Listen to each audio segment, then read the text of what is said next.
से, अपनी बीवी से। वो बीवी दिखने में तो बहुत अच्छी थी, दिखने में तो हसीनो जमील थी, खूबसूरत थी, लेकिन दिल से साफ़ नहीं थी। थोड़े दिन ऐसे ही हिसाब चलता रहा। एक दिन उसकी बीवी ने कहा, ऐसा है सुनो, अपनी माँ को घर से बाहर निकाल दो, या तो वो रहेगी या तो मैं रहूँगी। अब फैसला तुम्हें करना है, या तो उसे रखो या तो हमें रखो। उसके शौहर ने कहा, ठीक है ऐसा करते हैं, हम किसी रिश्तेदार के यहाँ इनको भी थोड़े दिनों के लिए भेज देते हैं। बेटे ने क्या किया, अपनी माँ को अपने एक रिश्तेदार के यहाँ भेज दिया। उसकी माँ वहाँ रहती रही, काफ़ी दिनों तक रहती रही।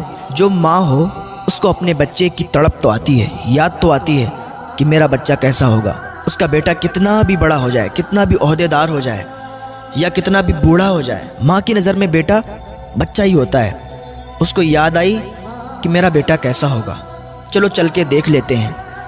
अपने पोते की भी याद आई कि पोते को भी देख लेंगे, बहू को भी देख लेंगे। बहुत दिन हो गए रिश्तेदार के यहाँ, रिश्तेदार भी क्या सोचते होंगे कि यहीं रहने लगी, यहाँ के घर वालों ने निकाल दिया शायद। तो ये ख्याल इनके दिल में आया, घर से बाहर निकल आई और अपने घर पर पहुँची। दरवाज़ा बंद था, दरवाज़ा बंद था, कुंडी लगी हुई थी। दरवाजे पर दस्तक दी, दरवाज़ा खटखटाया, कुंडी खटखटाई, कोई रिस्पॉन्स नहीं आया, कोई आवाज़ नहीं आई। फिर दरवाज़ा खटखटाया, फिर कोई आवाज़ नहीं आई। दरवाज़ा थोड़ा तेज़ी के साथ खटखटाया, अंदर से दरवाज़ा खुला, बहू बाहर निकल के आई। कह गई, अच्छा तुम हो, मैं तो समझ रही थी पता नहीं कौन है, तुम फिर आ गई। उसने कहा, मैं इसलिए आई हूँ कि मुझे अपने पोते की बहुत याद आ रही थी, मुझे तुम लोगों की बहुत याद आ रही थी। मैंने कहा आप लोगों से मिल लूँ। एक माँ है, अपने ही घर में आने की इजाज़त चाहती है। इतने में उसका बेटा भी आ गया।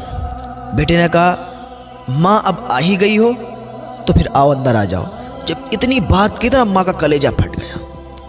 ये मेरा बेटा, इसको मैंने अपनी गोद में खिलाया, इसने पेशाब जहाँ पर कर दिया तो उस गीली जगह पर इसे दोबारा नहीं लिटाया, मैं उस जगह पर लेटी और इसे सूखे में लिटाया। लेकिन आज ये अपनी माँ से कहता है कि माँ अगर आ ही गई हो तो आ जाओ।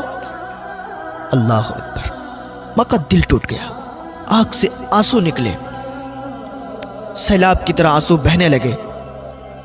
माँ अंदर गई, जाके अकेले में सिसकियां लेके रोने लगी। या अल्लाह, ये कैसा दिन है, ये क्या मुझे देखना पड़ रहा है। अपनी ही औलाद